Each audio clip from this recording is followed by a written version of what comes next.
one point I had to spend more money and get a shop phone. So now I look like a drug dealer because I carry two phones, only so I could separate. Because I'll get a text on Sunday, hey, you did it.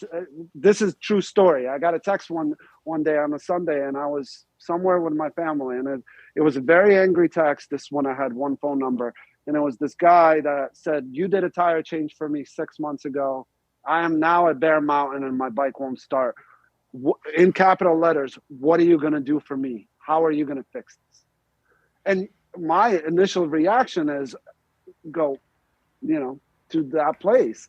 So I had to separate it, and so, yeah, it's important. Look, if you're a computer programmer, I'm not going to cut corners if I'm asking you to do a website for me. You know what I mean? If you say it's $2,000, I don't understand what it is that this individual does, because otherwise I would do it myself. A lot of times guys will come in, I would do this myself, but I don't have X. Like, skip that.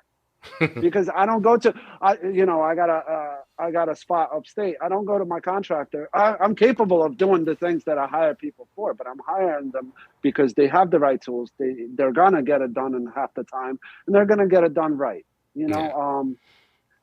Sometimes people tend to look past that because it's a leisure experience. It's for our passion, our love.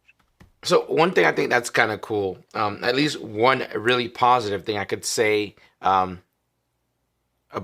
having someone work on your bike.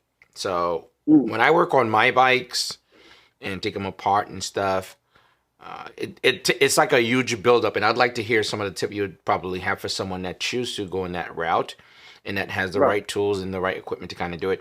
The one thing I like about having my bike work by someone, I love having a peace of mind and having a pro work on it, or someone. I don't hope anything bad to happen where somebody else would have it covered, but I'm just saying having that peace of mind that someone else did it and that it's on their hand, they're responsible, they're pro, they're paid for it. I think that in itself is worth the headaches sometimes, because you could work on a bike. I've worked on my bike before where I'm like gunning it, I'm like enjoying the bike, and I'm like, I wonder if that was torqued right. There's nothing like taking a corner and then you instantly like, I wonder if that's still tight. You know what I mean?